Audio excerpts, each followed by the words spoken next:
In onda, tutto un altro mondo, tutta un'altra efficienza. L'ultimo appuntamento in preparazione del congresso della Lega. Al convegno che si è svolto a Padova il 29 marzo si è parlato di autonomia e del futuro dei territori, assieme ai governatori della Lega e al ministro per gli affari regionali e le autonomie Roberto Calderoli. Buon ascolto.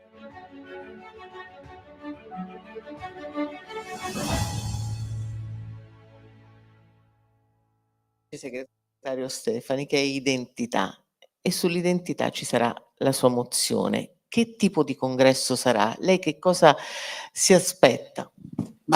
Io lo dico da sempre, nel senso che i partiti hanno vita ed è direttamente proporzionale al livello di identità che tu riesci a esprimere, perché l'identità ha fatto una sintesi, fra l'altro ha fatto un bellissimo discorso Stefani e approfitto per dirglielo pubblicamente.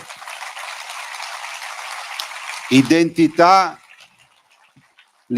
che poi tu sia un partito di destra, di giù, di sud, di qualsiasi, è comunque l'idea è il collante e il nostro collante è il territorio, è il popolo, dar voce agli ultimi, essere presenti a difendere la legalità, difendere i territori, insomma tutta quell'ambito per il quale noi ci siamo caratterizzati. Se è vero che siamo il partito più vecchio oggi sulla piazza, definiamola così, io amo ancora chiamarlo movimento, perché il movimentismo c'è ancora in Lega. Se è vero che siamo, i più saggi, non i più vecchi, è altrettanto vero che questo è in funzione del fatto che mai abbiamo rinunciato alla nostra identità. Tanto è vero che Stefani a un certo punto del suo discorso dice: noi non siamo disposti a negoziare le nostre idee con nessuno. E il tema è che alcune idee non sono negoziabili. Quando si parla di cristianesimo, a prescindere che uno sia cattolico o non lo sia, o sia cristiano o non lo sia, o sia ateo, comunque le radici cristiane di questo territorio, pensate che una persona ogni 8 in Veneto fa volontariato, a prescindere che sia cattolico o meno, è la prova provata del fatto che comunque questa è identità per noi. E quindi non è una bieca, difesa della croce perché tu devi essere fondamentalista, ma è la difesa del tuo popolo che è così. Questo è fondamentale dire. Se dovesse fare uno slogan, oltre tutto un altro mondo, sotto come occhiello a tutto un altro mondo, che metterebbe lei, Presidente? Solo i pessimisti non fanno fortuna.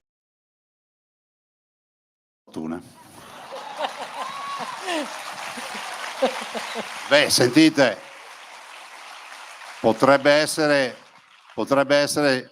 il payoff, insomma, lo slogan della Lega, cioè siamo partiti, saluto Giampaolo Gobbo che è qui, siamo partiti con Gobbo, poi Bossi, tutti gli altri, ma per dire cosa? Per dire che questi sono, la follia, cioè pensare che l'unico momento di comunicazione era il manifesto sul platano o i libri del popolo che erano i muri. Avevamo tutti contro. E allora se solo i pessimisti non fanno fortuna. E se questo paese oggi parla di autonomia e di riforme, quel sono unitario ma federalista impenitente, lo deve solo a un movimento, la Lega Nord, la Lega.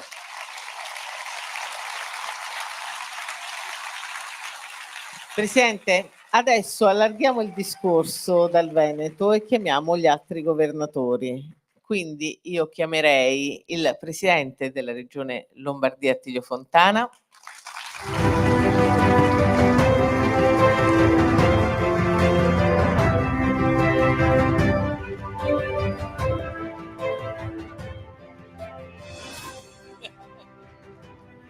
Prego il Presidente della Regione Friuli Venezia Giulia, Massimiliano Fedriga.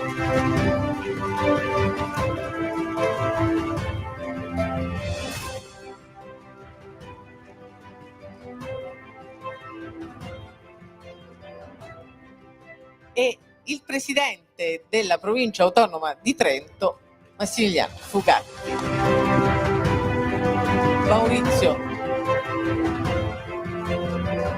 I giornalisti sono così. I giornalisti si sbagliano, Presidente, mi dispiace, è da questa parte. Ho sbagliato solo il suo nome, ma i giornalisti sono tutta gente, che dobbiamo fare? Allora, siamo tutti qui. Abbiamo parlato di autonomia. Presidente Fontana, sa che c'è qualcosa che... Ecco. Presidente Fontana, sa che in una delle slide di Guzzetta che ho visto prima, perché poi trovarvi tutti insieme fa un certo effetto, perché voi siete davvero, e credo che un applauso grande, siete l'anima sul territorio, l'anima bella di un partito. Siamo anche quella gran parte di residuo fiscale di cui parlava il professor Guzzetta. A un certo punto, Presidente, c'era in una slide c'era scritto proprio sulla regione Lombardia, dice l'autonomia deve essere uno stimolo e per esempio la parte, che ne so, della sanità della regione Lombardia sia da stimolo per le altre regioni. Insomma, sulla sanità qualche polemica. Ma veda, innanzitutto buongiorno a tutti, grazie per l'invito. Eccoli qui. I veneti non mi vogliono far parlare.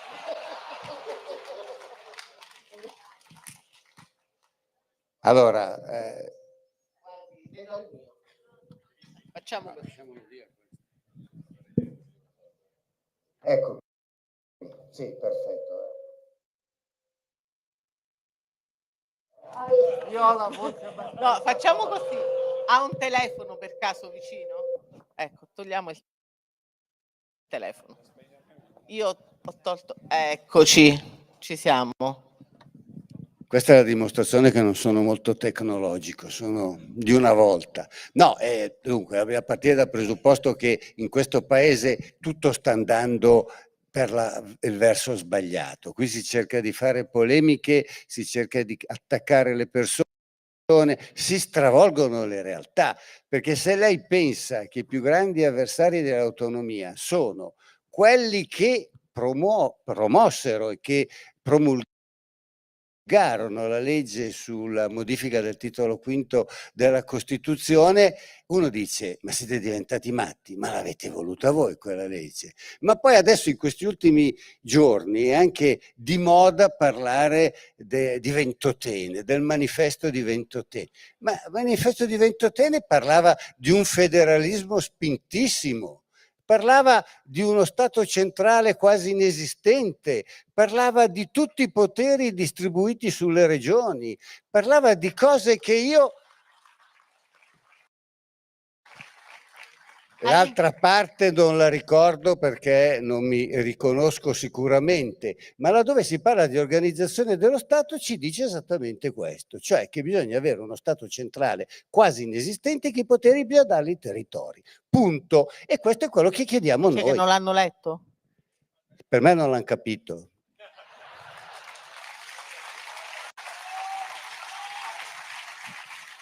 Vede, la sanità è un'altra di quelle cose sulle quali si cerca di speculare. Anche ieri il ministro, ahimè, ha detto una cosa, una sciocchezza, ha detto una cosa assolutamente infondata e ha cercato di attaccare tutte le regioni, tranne una, ahimè, perché non fanno il loro lavoro. Noi facciamo il nostro lavoro, noi ci impegniamo, noi possiamo dare i risultati che ci sono stati chiesti. Se però qualcuno negli ultimi 20 anni ha sbagliato a fare le programmazioni per le assunzioni dei medici, per le assunzioni degli infermieri, e oggi ci troviamo complessivamente in Italia con 70.000 fra medici e infermieri in meno rispetto a quelli di cui avremmo bisogno, e non potete accusare le regioni. E come al solito il centralismo, che ancora una volta ha fallito, in questo caso il centralismo di sinistra, perché gli errori hanno iniziato ad essere commessi dal 2011.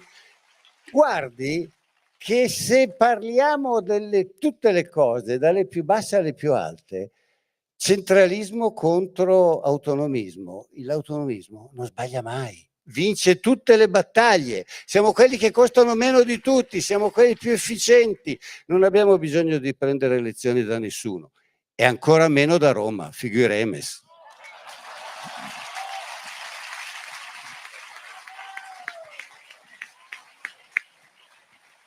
Vabbè, da alcuni a Roma, facciamo così.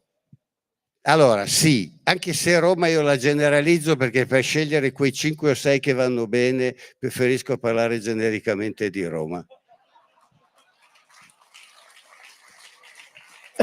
Presidente Fedriga, non mi dica queste cose lei. Cosa? Ok. Oh, lui dice molto di peggio. Io sono andata a vedere il sito della sua regione, in cui ci sono 2 parole che sono belle messe in evidenza, che sono sviluppo e formazione. Io, visto che insomma un applauso io lo farei, visto e considerato che abbiamo Gorizia, capitale della cultura, quindi io aggiungerei anche cultura. E anche questo si collega direttamente all'autonomia. Ad esempio, la formazione è una competenza regionale. E devo dire, penso sulla tutta la parte formativa dal punto di vista tecnico e professionale, sta avendo degli ottimi risultati a livello di territori. Nella mia regione ovviamente conosco molto bene i dati, con percentuali di occupazione a seguito del percorso formativo che sfiorano il 100%. Allora, per questo, guardate, l'autonomia non è un'ideologia, è una semplice domanda a cui segue una risposta. Chi può svolgere meglio il servizio e al miglior costo possibile per il cittadino? Invece è stata trasformata in uno scontro di potere, dove chi gestisce quella funzione a livello centralizzato non vuole privarsi della gestione di quel potere. Quindi non è una risposta...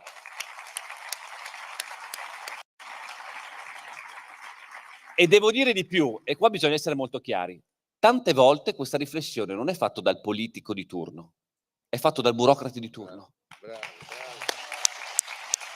Perché una funzione in meno significa qualche dirigente in meno disponibile in quel ministero. Ma noi possiamo pensare indipendentemente, veramente, perché io penso che alcune funzioni siano giuste che siano gestite in modo centrale. Ma noi possiamo pensare di dare risposte ai cittadini di questo paese rispetto al burocrate che vuole continuare a fare il dirigente. È drammatico, ma è così. C'è un blocco totale da parte della burocrazia dei ministeri per andare avanti sull'autonomia differenziata, dove non mandano le carte, dove non danno risposte, dove cercano di creare il problema dove il problema non esiste.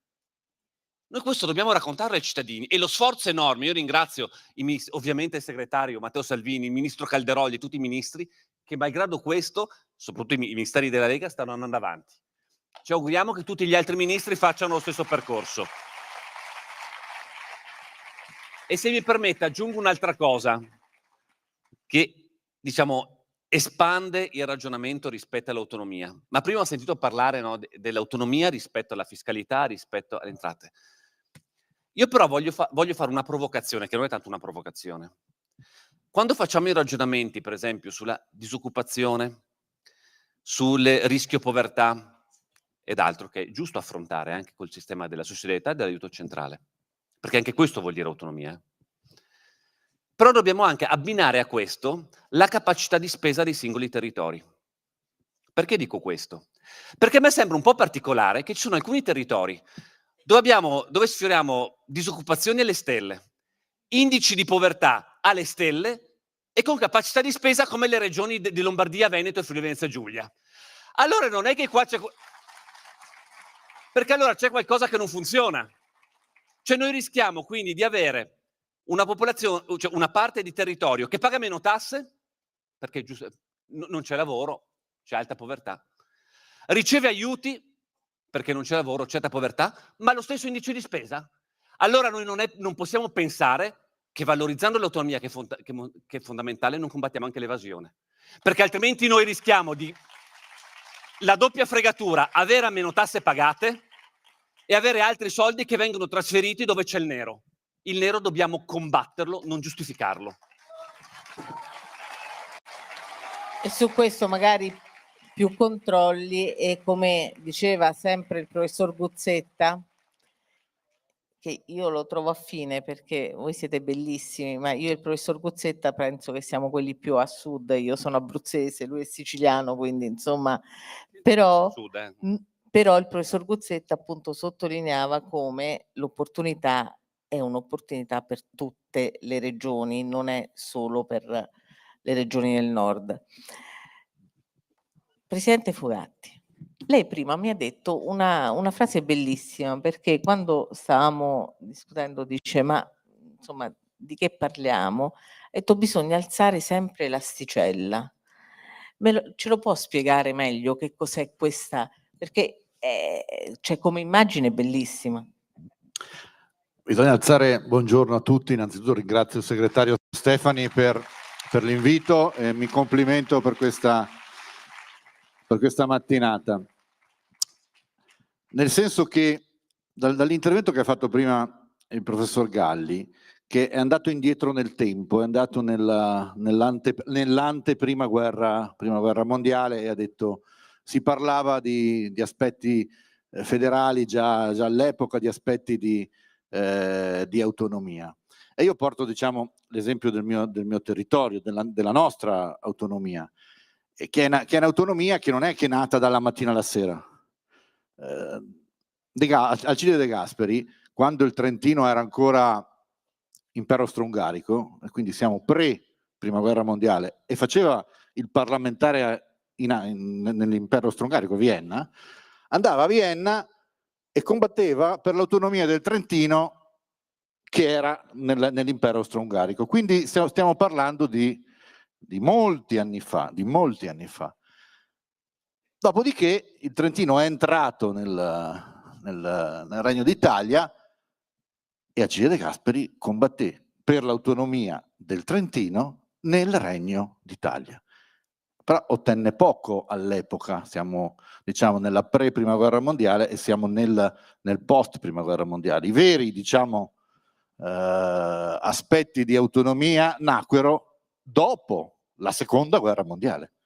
Quindi quando oggi Luca dice l'autonomia la dobbiamo volere noi o altrimenti verrà, vuol dire che è un percorso che una volta iniziato, che è entrato nel DNA del popolo di un territorio, e qui stamattina siamo in Veneto e il Veneto è autonomia, il Veneto è la Lega, ok?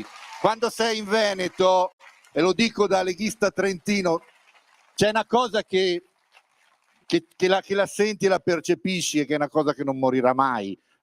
Saluto anch'io Giampaolo Gobbo, perché ai primi consigli federali, cioè quello che diceva Giampaolo Gobbo non è che ce lo siamo dimenticato, ed è un Veneto, ok? Ed è un Veneto.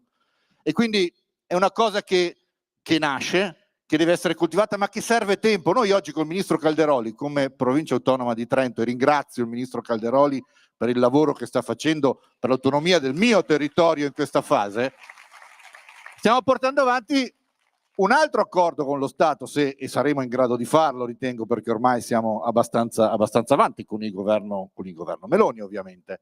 Ma è un altro passo in più. Cioè non è che ti fermi lì una volta che hai ottenuto un percorso o un livello di federalismo, di autonomia, ed è questo che serve ad alzare l'asticella. Devi continuare ad alzarla, e questo credo che serva anche al dibattito nella Lega, a mio modo di vedere. La Lega oggi sta combattendo per l'autonomia differenziata, bene, l'asticella deve essere tenuta alta su queste tematiche, perché sono tematiche, io credo, del nostro core business, si direbbe.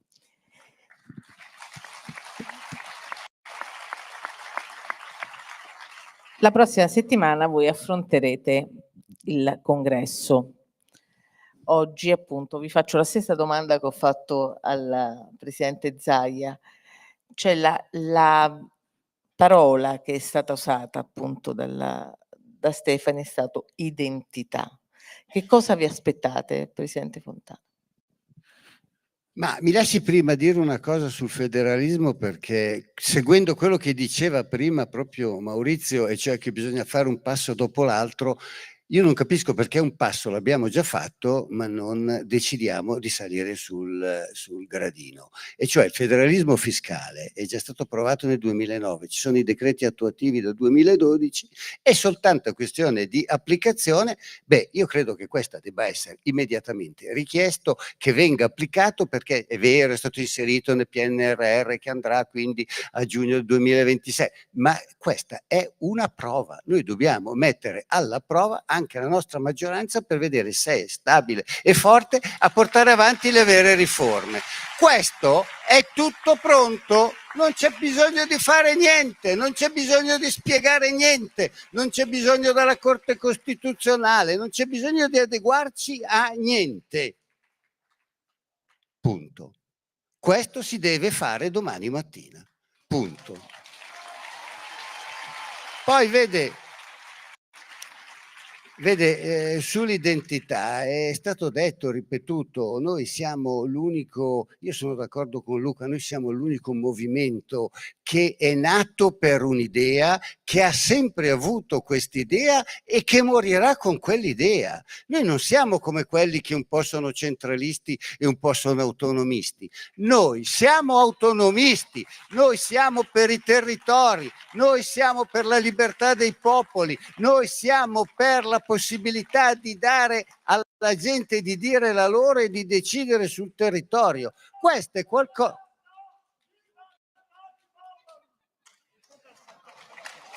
Bravo! Noi siamo questa roba qui e non ce la cambierà mai nessuno questa roba qui. Il centralismo è lontano da noi 1000 miglia. Noi non lo vogliamo il centralismo. Quando io primo rido su Roma, ci rido, ma mica neanche tanto, cara direttrice. No, noi vogliamo ritornare a poter decidere sui territori. E viva l'autonomia, fratelli sul libero suolo. Presidente Fedriga, conto su di lei.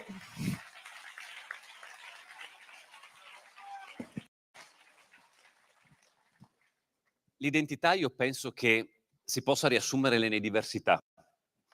Il nostro paese penso un paese ricchissimo perché è pieno di diversità.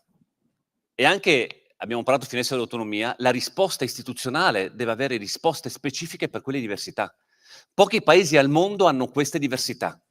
Abbiamo passato decenni con qualcuno che dallo Stato centrale l'obiettivo non era quello di valorizzarle, ma di annullarle. Dove non voleva sentire l'orgoglio di appartenenza a un territorio e a una comunità, all'interno di un paese, ma quell'orgoglio noi dobbiamo valorizzarlo, dobbiamo portarlo avanti. È una ricchezza, non è qualcosa da annullare. Mi rendo pienamente conto che tutti gli stati, e non voglio estremizzare, ma per capirci, tutti gli stati dittatoriali sono stati quelli che hanno voluto annullare al proprio interno le diversità, perché facendo tutto la stessa marmellata è molto più facile da comandare e da gestire. Invece la grande ricchezza delle democrazie sta invece proprio quello di valorizzare queste diversità. E quell'identità, di cui la Lega penso sia l'unica forza politica in caso di rappresentarle all'interno degli assetti istituzionali, quelle diversità sono la nostra identità. La nostra identità non sta dentro un qualcosa che sia identico, omogeneo e omologato, ma la nostra identità sta dentro queste magnifiche diversità di cui dobbiamo andare orgogliosi. Presidente Fogatti, identità. La Lega è sempre stata identitaria e quindi, diciamo, lo slogan che abbiamo sentito, il discorso che abbiamo sentito prima del segretario Stefani va in quella direzione, e quindi il congresso credo che il tema identitario diventerà un tema centrale. Che identità vuol dire anche rispettare le differenze all'interno di uno schema, diciamo, nazionale, dove comunque siamo inseriti. Però credo che dobbiamo, all'interno di questo schema nazionale dove siamo inseriti, ma che comunque vige il rispetto e la volontà di perseguire le identità, anche perseguire determinate problematiche, perché io credo, per esempio, prima si è parlato, il professor Amadori, ho visto che ha toccato alcuni temi legati alla demografia, legati al costo della vita, eccetera.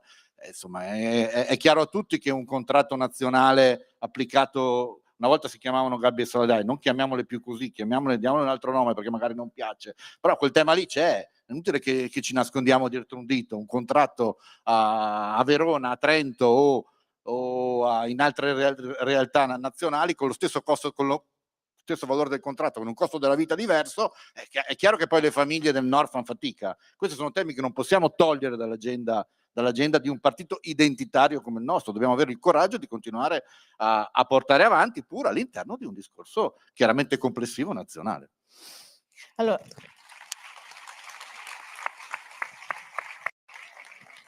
vi chiedo la stessa cosa che ho chiesto al Presidente Zaia, perché poi dopo questo giro il Presidente farà un po' una sintesi da padrone di casa, visto che stiamo in Veneto. Presidente Fontana, tutto un altro mondo, ripeto, è, come dire, è un obiettivo ambizioso. L'abbiamo visto anche poi nel video iniziale, che vuol dire anche determinati valori, vuol dire anche appunto la prospettiva, ma sotto tutto un altro mondo, nell'occhiello, lei che cosa scriverebbe? Io userei il frame che usiamo in Lombardia: qui si può.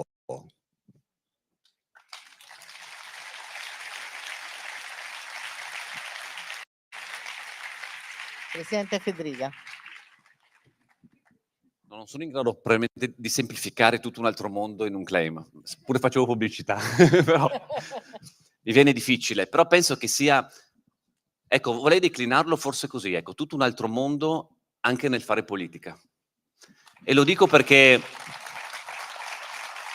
purtroppo, e la Lega, e anche l'evento di oggi dimostra che qualcosa di diverso è possibile, è stato tutto semplificato con facili slogan. Anche quando si parla di autonomia, chi lo combatte ha usato uno slogan falso, è stato testimoniato prima da costituzionalisti, non da me. Spezza il paese, devasta il paese, senza motivare nulla. Forse dovremmo incominciare a riconfrontarsi come politica, e prima di tutto noi dobbiamo mettere in discussione, io devo mettermi in discussione, raccontando le complessità. Prima si è parlato di sanità, raccontare le complessità nella sanità. Dire che il percorso non si risolve in un giorno, ma bisogna battersi e gli obiettivi non si raggiungono sempre. E magari qualche intoppo ci fa rallentare. Raccontare le complessità, che è la storia dell'autonomia di questo paese, la nostra battaglia nell'esempio. Quanti intoppi abbiamo avuto, quanti blocchi, ma non ci siamo fermati, siamo andati avanti. Raccontiamo queste complessità. Perché altrimenti, se pensiamo che la politica, la rappresentanza dei cittadini, si tramuti soltanto in uno slogan che il giorno dopo regolarmente viene smentito, perché quella semplificazione poi non è la realtà dei fatti e delle complessità che bisogna affrontare, vuol dire che sottovalutiamo i cittadini, li prendiamo in giro. Forse quindi anche tutto un altro mondo in generale, ma forse anche la politica deve incominciare a mettersi in discussione e capire che non bisogna solo pensare di fare politica per prendere un voto in più, che dopo è effimero, perché poi la gente se ne accorge, ma per ritornare a quell'apporto di lealtà con la gente, di correttezza con la gente, che sono coloro che rappresentiamo. Presidente Fogatti, tutto un altro mondo è possibile? E poi c'è scritto: ascoltiamo l'Italia, realizziamo le idee. Io perché non è un percorso, non è stato un percorso scontato. L'ha toccato prima Luca Zaia, il tema delle Olimpiadi, dove, Luca, ci siamo anche noi, magari un po', però ci siamo anche noi come Trentino, grazie. Però no, grazie perché così. se le ha inventate lui, sia chiaro. Quindi se ci siamo è perché Luca un giorno disse: faccio un programma e ci metto dentro il Trentino. Potrei anche dire, okay. Scusa, potrei anche dire di più, al di là che le ho inventate, ma le ho inventate mettendoci dentro Trento e Bolzano, senza chiedere a Trento e Bolzano se volevano. Io non c'ero, però, okay. Però grazie. Però c'è qui il ministro Salvini, per il quale... Brevetto non so se l'ha registrato prima Luca o l'ho registrato prima io. Adesso devo andare a vedere un attimino. Allora, apriamo la discussione congressuale su chi ha fatto prima cosa. Meno male che non ci sono le Olimpiadi di Fiumetta, Giulia, l'ho rovinato. Però quello che è stato fatto e stiamo facendo in questi anni, e il ministro Salvini lo sta facendo da ministro delle infrastrutture, tutta la partita dei lavori che stiamo facendo, non c'è solo il Bob, ci sono tanti altri che sicuramente quello è più perché, insomma, quello è un po' il è simbolo. certo, è un po' un simbolo, però ce ne sono tanti altri investimenti che vengono fatti, però insomma diciamocelo chiaro, queste Olimpiadi sono le Olimpiadi del Nord, non c'è nulla da fare, e queste sono nate da amministrazioni della Lega con l'Alto Adige anche e con governi, perché quando, però, scusa Luca, se mi permetto, però c'eravamo, ci sono stati governi che ci hanno messo, non questo, ma alcuni governi precedenti in cui ci siamo arrangiati, ok? E probabilmente in un'altra parte del paese non saremmo arrivati alla fine se non c'erano delle regioni così volenterose nel volerlo portare avanti, perché c'era un particolare DNA, ecco, diciamo così. Vedo che sorridi, Luca. No, però, quindi realizziamo le Presidente, idee, quindi realizziamo le idee. Roma, no, non tiro fuori Roma, tiro fuori, spiego io il devo perché, tornare a Roma. spiego che qui al nord si possono fare le Olimpiadi, si può parlare di autonomia, si può fare residuo fiscale, qui si può. Il 5 e 6 aprile, nella Fortezza da Basso di Firenze, si terrà il Congresso Federale della Lega. L'evento inizierà sabato alle ore 14 e domenica alle ore 9. Radio Libertà trasmetterà la diretta con collegamenti, commenti e ascolteremo le vostre opinioni. Partecipa anche tu. Seguilo con noi. Il 5 e 6 aprile, Congresso Federale della Lega. Ascoltiamo l'Italia. Realizziamo le idee.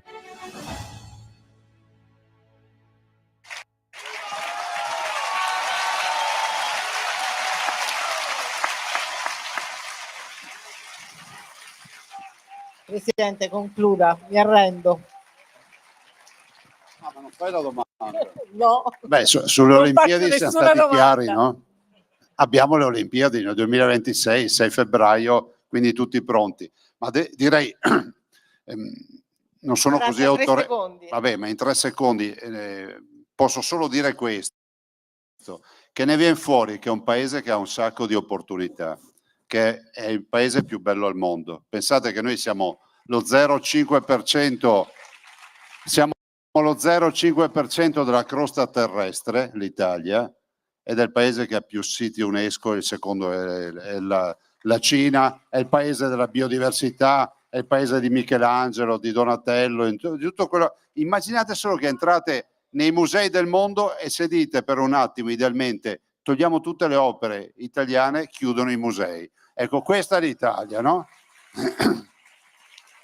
È innegabile che un paese, che è il paese più bello del mondo, debba anche riformarsi. E la riforma non può prescindere dall'adozione, ho quasi finito, dell'autonomia. No, mi guardano da fuori, Cioè poi se la prendono con me, mica con lei, Presidente. Finisco. Però devo dire una roba importante. E quindi la riforma è fondamentale, uscire da questa comfort zone che è malefica, che ci farà del male, lo diceva, ripeto, prima il professor Giovannardi lo ha detto benissimo con le cifre, ma anche porre una questione, perché alla fine siamo sempre leghisti, abbiamo la testa dura.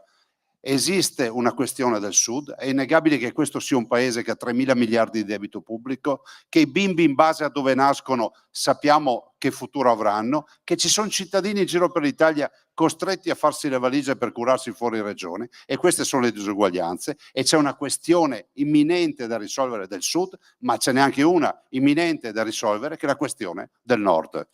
Grazie. Grazie governatori della Lega.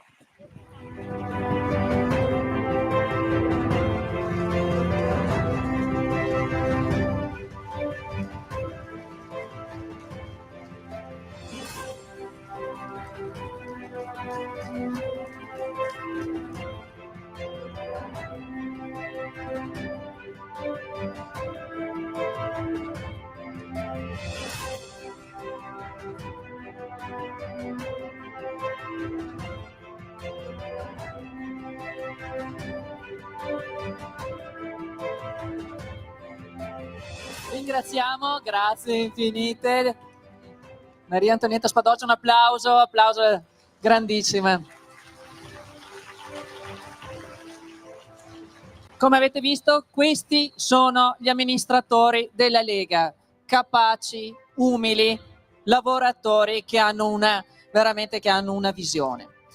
Adesso prima di andare avanti volevo solo fare un ricordo. Questo è uno degli eventi, macro eventi in vista del congresso federale. Proprio in vista del congresso federale io vi invito tutti e vi ricordo a tutti che proprio qui dietro nella hall c'è uno stand dove vengono raccolte le firme per le mozioni, lo ricordo veramente a tutti. Adesso passiamo ai prossimi interventi. Come avete visto, per noi l'autonomia non è solo intelligenza, non è solo opportunità, non è solo obiettivo. Di certo non è soltanto un punto di un programma elettorale. Per noi è vita, è sentimento, è identità, e per questo mandiamo questo video proprio per capire come noi sentiamo l'autonomia.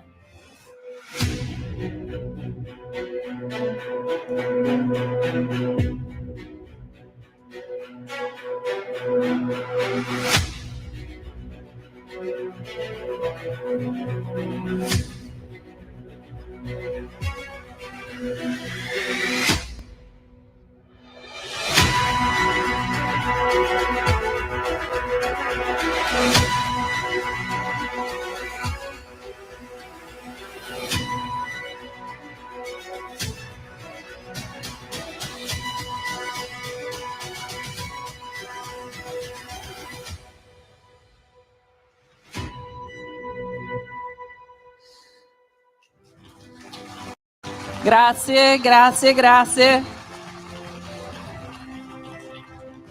E adesso abbiamo qui con noi veramente un politico di lunga esperienza. Per alcuni è stato definito un ministro ostinato, uno dei più grandi conoscitori dei regolamenti, per qualcuno è addirittura diabolico. Da noi Roberto Calderoli.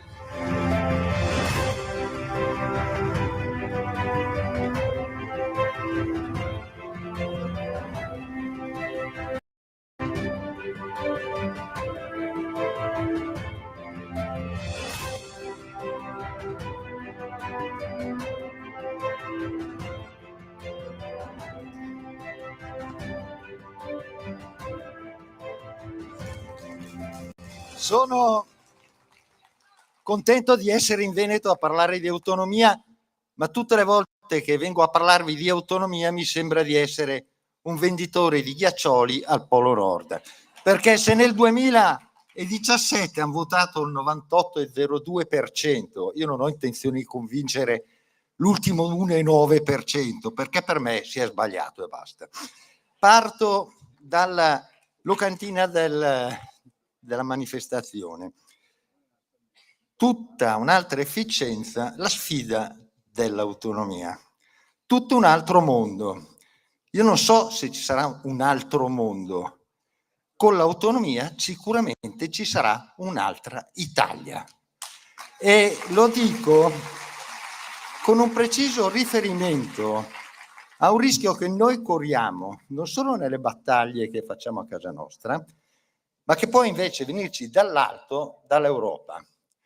A me quando chiedono da dove vieni, da che paese, io dico che sono bergamasco, lombardo, italiano, e quando arrivo all'europeo la fiducia mi scricchiola, perché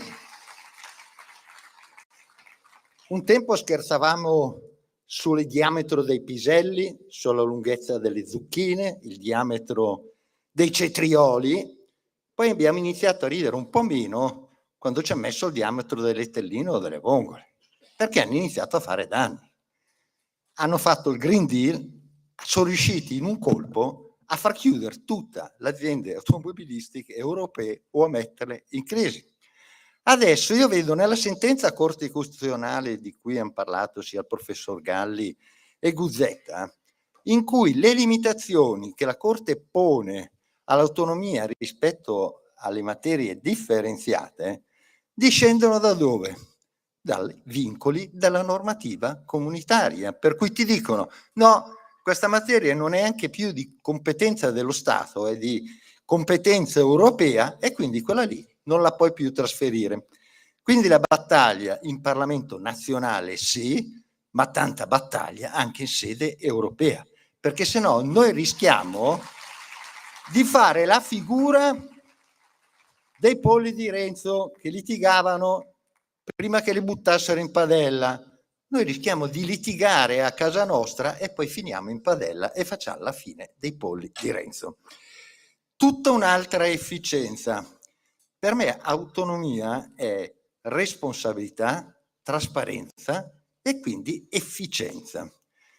L'inefficienza la vedo da qualche altra parte e ho il dovere di denunciarla, perché sicuramente è dovuta al centralismo, ma il primo soggetto da noi da mettere sotto accuso è il Paese. Il Paese è inefficiente perché sempre negli ultimi posti delle classifiche europee e internazionali, lo è in termini di spesa assoluta, perché un Paese che è arrivato a 3.000 miliardi di debito, sempre in crescita, c'è solo stata una deflessione grazie a questo governo. Nel 2024 siamo sopra i 3.000 miliardi, siamo scesi sotto i 3.000 miliardi. È un risultato storico per quello che mi riguarda, ma non è giusto dire è colpa di tutti, perché la Repubblica, dice l'articolo 114, è costituita da comuni, province, città metropolitane, regioni e Stato. Peccato che lo Stato a determinate condizioni può far debito, comuni, province e regioni non possono fare debito se non per investimento. Di chi è la colpa del debito pubblico che grava su di noi e progenie a venire? È colpa dello Stato, diciamolo chiaro e tondo. E a dimostrazione che le battaglie per ridurre questo debito pubblico, tranne nel caso citato, vanno al contrario, io oggi porterò dei numeri per dimostrare la necessità e l'obbligatorietà e l'ineludibilità del viaggio verso l'autonomia. Sostituisco Giovanardi con i numeri quest'oggi.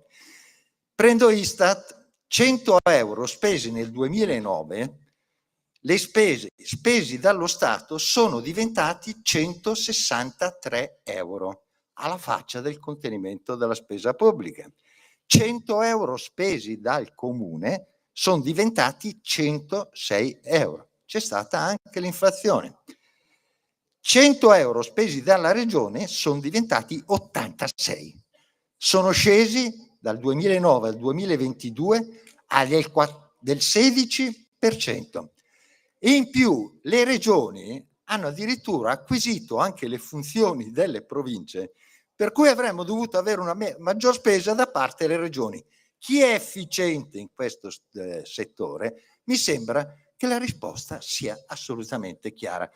Ma c'è anche come gestisci una cosa, la qualità della gestione. Io prendo due materie che cito sempre, una è la giustizia, materia statale pura, spendiamo una montagna di soldi, anche in più che il resto d'Europa, siamo al 156esimo posto su 161, dietro anche i paesi del terzo mondo. La scuola, si spende per la scuola, magari qualcosa di meno rispetto al resto d'Europa, brilliamo per un 31esimo posto su 36 dei paesi OCSE. La sanità è invece per la maggior parte regionale, siamo nella top 10 di tutte le classifiche mondiali.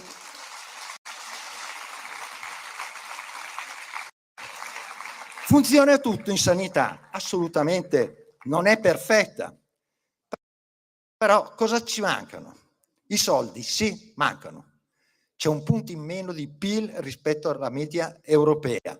E quindi, lo dico qua dentro, quando sento qualcuno che da Bruxelles dice che adesso si può fare anche debito per altre spese un pochino strane, io dico, prima di pensare a qualunque altra cosa, i primi soldi li mettiamo sulla sanità, punto. Poi, ma è lo Stato che ha deciso, non le regioni, quanto deve essere trasferito. Se mancano i medici o gli infermieri, da colpa di chi è? Di chi non li ha programmati e che non ci sono, lo Stato. Se pensiamo alla necessità degli stipendi per i medici e gli infermieri più adatti a tutto il resto del mondo non è colpa delle regioni, perché l'ha stabilito lo Stato. Allora anche quelle poche maledette competenze che hanno gestito male, facciamole fare alle regioni che forse le faranno meglio. Però non è giusto dire che tutte le regioni sono efficienti, alcune sì e alcune dico no, non lo sono. Prendo altri numeri, Osservatorio SIOP della Ragioneria dello Stato, confronta entrate e uscite delle regioni tra di loro. Prendo il Veneto, perché siamo in Veneto. Spese per personale, beni e servizi. 300 milioni di euro, la popolazione è poco meno, credo, di 5 milioni. La Campania, che ha un 10% rotti in più di popolazione, spende per lo stesso servizio 1.690 milioni di euro. 1.300 milioni di differenza rispetto al Veneto. Valori assoluti, valori pro capite, che rendono ancora più l'idea. C'è il confronto fra la spesa per il riscaldamento e l'illuminazione a livello regionale della regione. Veneto 0,6 euro per abitante, Campania 14,6 euro per abitante. Ma è comprensibilissimo. Da un punto di vista climatico sono noti i ghiacciai sui ferraglioni, gli orsi polari, durata del giorno della luce 4 ore in Campania e 20 in Veneto. Poi il Veneto ha questo clima equatoriale perché non ha necessità di riscaldamento. Ma siccome questa è una battuta ovviamente, ma qualcuno si rende conto, e qui uso la strada intrapresa dal professor Andrea Giovanardi sui residui fiscali. Lui ci ha detto che ci sono quelli che producono di più di quello che spendono, eccetera. Io vado anche a dirvi i numeri di quante sono queste regioni. Ce ne sono 6 che hanno il segno davanti e creano un extragettito di 146 miliardi. Una parte va allo Stato, che è quella più grossa, e una parte va paga a compensare quelli che hanno il residuo fiscale positivo, cioè quelli che spendono di più rispetto a quel che producono. In un regime teorico di vero federalismo, se uno vuole lasciare acceso sempre la luce e il riscaldamento, sono cavoli suoi, spende i suoi soldi, ma oggi quei soldi lì sono i soldi nostri. E allora gli dico, quella cosa lì la devi spegnere. Devo dire che in previsione l'obbligatorietà dipende dalla proiezione dell'Ocse, che ci dice che di quei 6 paesi, almeno 2, sono 3 che andranno in periodo di transizione, uno il Piemonte, una la Liguria e una la Toscana. Piemonte e Liguria portano di più di quello che spendono oggi. Tra 10 anni l'Ocse ci dice che se non interveniamo con l'autonomia differenziata, quelli andranno a dover essere aiutati. Vanno in crisi quelle 2 regioni, vanno in crisi quelle stesse regioni che vivono con quelle risorse che arrivavano di lì e va in crisi il sistema paese. Io per cercare di far capire questo discorso sono andato tanto nel sud, Sicilia, Sardegna, Calabria, Campania, e mi ha fatto male qualche volta sentire da parte di qualcuno dei nostri, anche di casa mia, dire ma perché va così tanto al sud, deve difendere la questione settentrionale. Allora, io credo di essere uno dei leghisti Lega Lombarda più antichi ormai in circolazione. Ho aderito anche alla Lega Nord, ho creduto fin dall'inizio all'autonomia federalismo e io sono orgoglioso di essere salito sul palco di Venezia a prestare il giuramento all'indipendenza della Padania. E quella secessione io non l'ho solo dichiarata, l'ho anche praticata. Mi sono preso in quel periodo tante di quelle legnate e sono finito anche in ospedale e mi sono garantito anche un bel piccolissimo processo per costituzione di banda armata e attentato all'unità nazionale. Eppure io rivendico che senza quella dichiarazione, quel progetto di allora, noi all'autonomia differenziata non ci saremmo mai arrivati. E nonostante questo, io vi dico, io sono altrettanto orgoglioso di essere stato tra i 5 soci fondatori della Lega Salvini Premier, cioè della Lega Nazionale. Perché? Perché le strade sono due. O uno prende il tanco e va in piazza San Marco, però magari si porta a casa, poveretto, qualche anno di galera, ma non va da nessuna parte. Oppure prendi la strada parlamentare, la via costituzionale, e che può piacere o non piacere. Ma 2/3 dei membri del Parlamento sono del centro e del sud. E io ho dovuto convincere anche loro e alla fine l'hanno votata, perché la legge è passata. Tanta fatica, sì, tanta fatica anche con una Corte Costituzionale che è stata molto attenta e puntuta nel suo esame. Dispiaciuto, la prima cosa che porta a casa è sempre il bicchiere mezzo pieno, la legge è costituzionale. Ha ristretto il campo di applicazione, mi ha creato il problema di definire i LEP e io mi adatto, lavoro e vado avanti comunque, e quello intendo fare. C'è da definire i livelli essenziali, perché ce lo chiede la Corte, perché è scritto in Costituzione. Ho predisposto il disegno di legge per la definizione dei LEP, l'ho fatta lavorandoci anche a Natale, e a febbraio lo mando a tutti gli altri ministri per avere il loro conforto rispetto alle singole materie. Dopo un mese 2 ministeri mi hanno risposto, il MIT e la difesa, tutti gli altri desparecido. Vado in Consiglio dei Ministri e alzo un po' la voce dicendo: guardate che se non mi arrivano e in fretta le vostre proposte, io porto questo testo in Consiglio dei Ministri e lo dichiarerò anche con urgenza perché me lo chiede la Corte Costituzionale. Avvenuto il miracolo, da 2 siamo passati a 15 ministri e io spero settimana prossima di aver raccolto le richieste di tutti e di portarlo finalmente in Parlamento.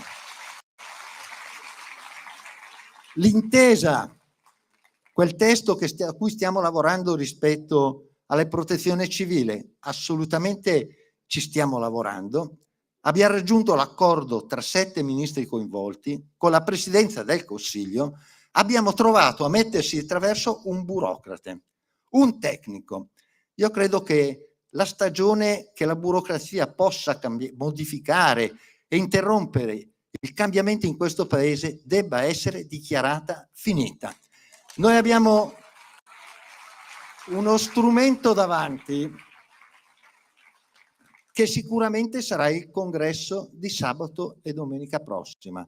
Da lì deve partire il mandato a me, anche per fare il kamikaze, se è necessario io lo faccio e se me lo chiedete lo faccio anche volentieri. Dare gli strumenti in mano a Matteo per quel braccio di ferro che sicuramente andremo a fare. Però io vi dico una cosa, una volta mi attaccavano perché rompevo la Costituzione, rompevo il paese, non andava bene. Adesso mi attaccano perché voglio attuare la Costituzione.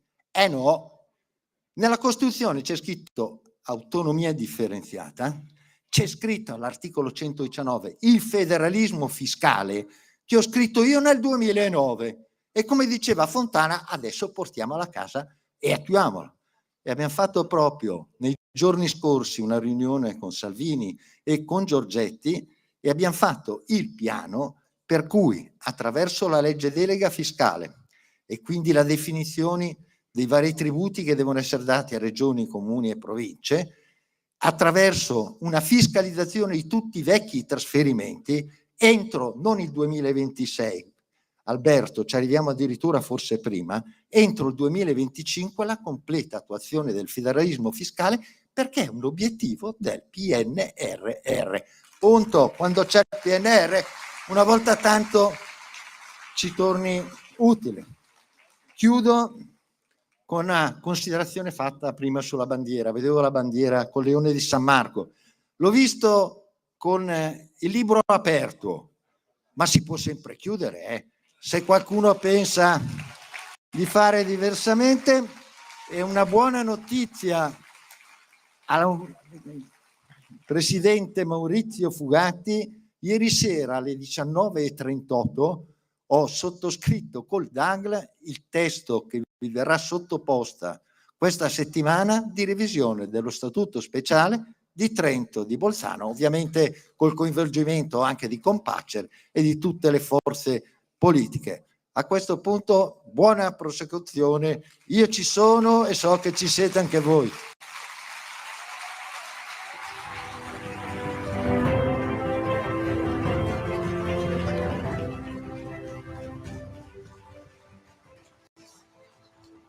Bravo.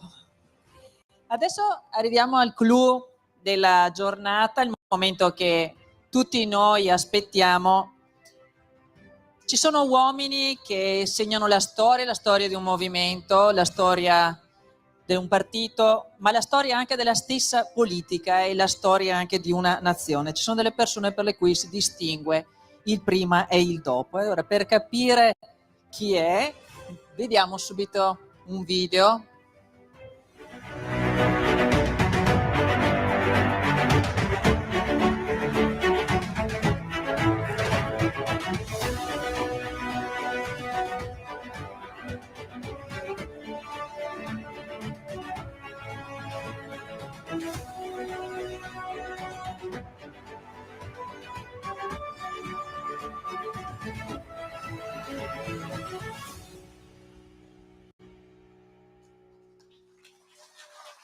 Allora chi è? È un uomo che ha preso la Lega in una situazione quasi fallimentare. Nel 2013 ci davano per morti, dicevano a noi sarete gli ultimi parlamentari. Ha preso la Lega, l'ha portata al governo c'è ancora. Un uomo coraggioso, un lavoratore instancabile, un vero leghista, il nostro segretario federale Matteo Salvini.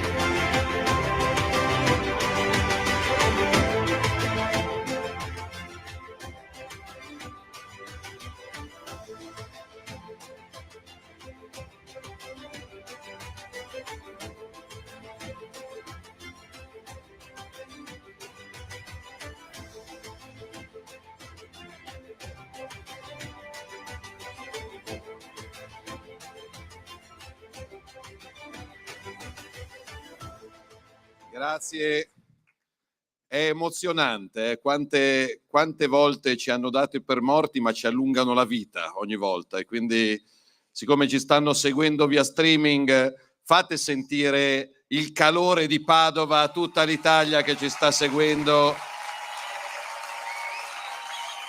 Bello, bello.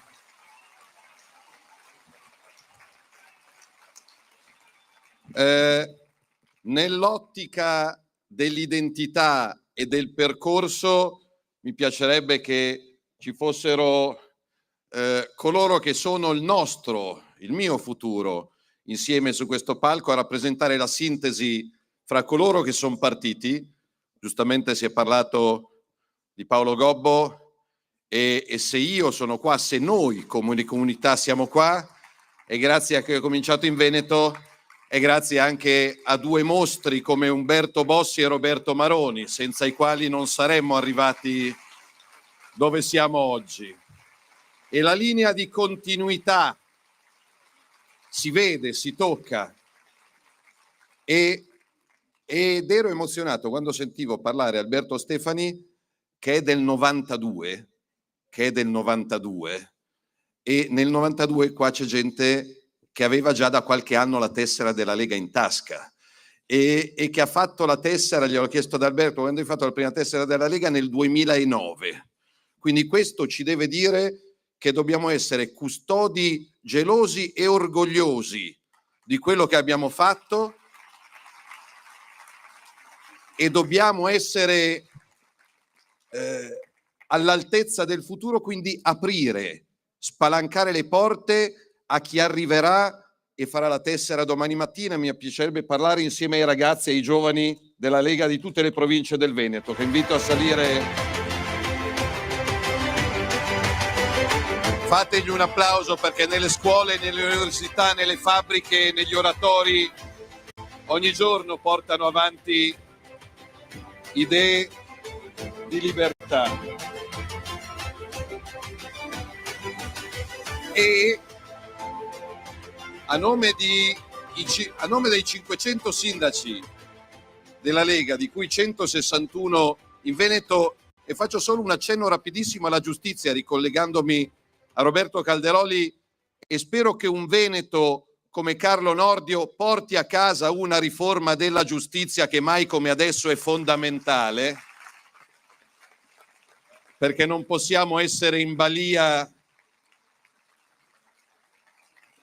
della politica o della magistratura politicizzata. Insieme ai ragazzi, uno dei tanti sindaci della Lega è qua, si è fatta i domiciliari e l'obbligo di dimora per 4 mesi, è uno dei tanti sindaci della Lega che sono incorsi in problemi giudiziari, che hanno creato problemi a casa, in famiglia, in paese, titoloni sui giornali, poi dopo qualche anno assolto perché il fatto non sussiste, archiviato, vite rovinate. Quanti imprenditori, quanti liberi professionisti, quanti amministratori locali.